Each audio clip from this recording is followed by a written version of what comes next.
शादी में आई चुड़ैल। अन्नपुर नाम के एक गांव में शादी चल रही होती है। वाह, मजा आ गया फूफा जी। शादी में क्या खाना बना है? बाराती तो उंगलियां चाटते रह जाएंगे। हाँ, तुमने सही कहा। पनीर की सब्जी का तो कोई जवाब ही नहीं। दूसरी तरफ पंडित जी फेरों की तैयारी कर रहे होते हैं कि तभी वहाँ एक चुड़ैल आ जाती है। अरे मर गया रे, ये चुड़ैल यहाँ क्या कर रही है? अरे दिवाकर जी, ये आपकी कौन सी रिश्तेदार है? अरे मुझे क्या पता। क्या भाग्यवान, कहीं ये तुम्हारे मायके से तो नहीं आई है?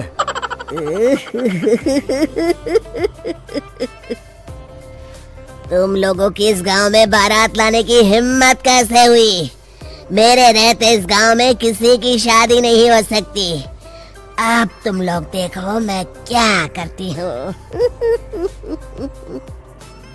अरे मर गया रे, मैंने सुना है ये जबान की पक्की है।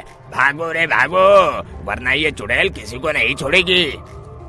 हाँ, तुम सही कहते हो मोहन भाई। यहाँ से भाग लेने में ही हम सबकी भलाई है।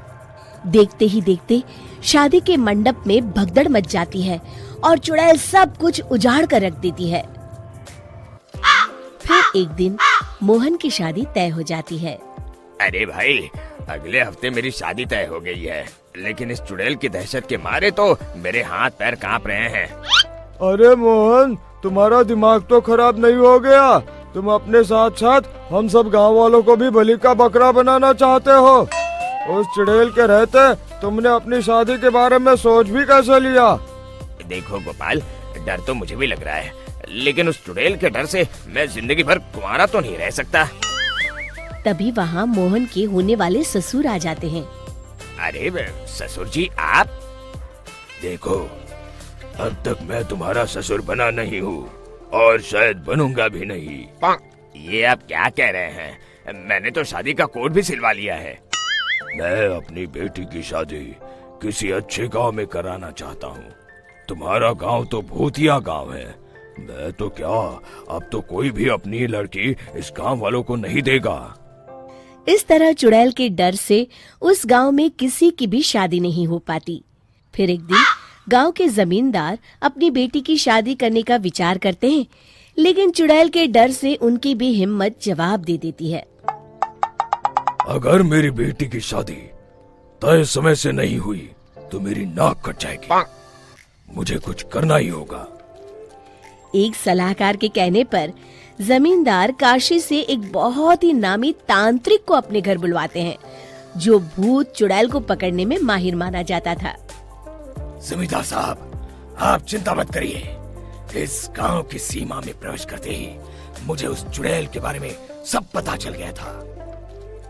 आप उसे जल्दी से जल्दी कैद कर लीजिए ताकि मैं अपनी बेटी की शादी कर सकूं।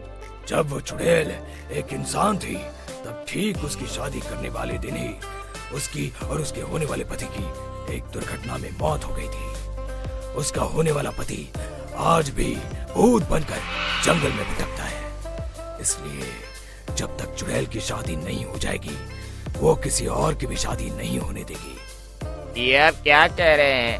अगर वो भूत भी हमारे गांव में आ गया, तब हमारा क्या होगा? ये आदमी बीच में बहुत बोलता है, इसे बाहर निकालो। उसके बाद तांत्रिक बताते हैं कि अगर उस भूत के साथ चुड़ैल की शादी करा दी जाए तो वो चुड़ैल हमेशा हमेशा के लिए उस गांव को छोड़कर चली जाएगी। जमींदार साहब, आप अपनी बेटी की शादी की तैयारी शुरू कर दीजिए। मैं कुछ गांव वालों को अपने साथ लेकर उस भूत को ढूंढने जंगल की ओर जाता हूँ। इस तरह जमींदार निश्चित होकर अपनी बेटी की शादी करवाने लगते हैं, लेकिन तभी वहाँ चुड़ैल आ जाती है। मैंने तुम गांव वालों को समझाया था ना कि इस गांव में कभी कोई शादी नहीं करेगा। लगता है तुम लोग मुझे हल्के में ले रहे हो। चुड़ैल जमींदार की बेटी को उठा लेती है।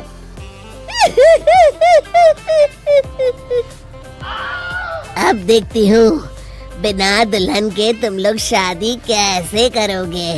मैं इसे अपने साथ ले जा रही हूँ। छोड़ मुझे, पिताजी, मुझे बचाइए। अरे कोई मेरी बेटी को बचाओ। तभी तांत्रिक उस भूत को लेकर वहां पहुंचता है। अरे भाग्यवान, रुको, इन मासूमों को परेशान मत करो, मैं आ गया हूँ, अब तुम मेरे साथ चलो। चुड़ैल बहुत खुश हो जाती है। आप आ गए, चलिए अब हम मंदिर में चलकर शादी कर लेते हैं। अरे अरे अरे अरे, ये क्या कह रही हो? मंदिर में जाके दोबारा मरना है क्या? चलो, आज से हम जंगल में रहेंगे। चुड़ैल चली गई, अब मेरी शादी हो जाएगी।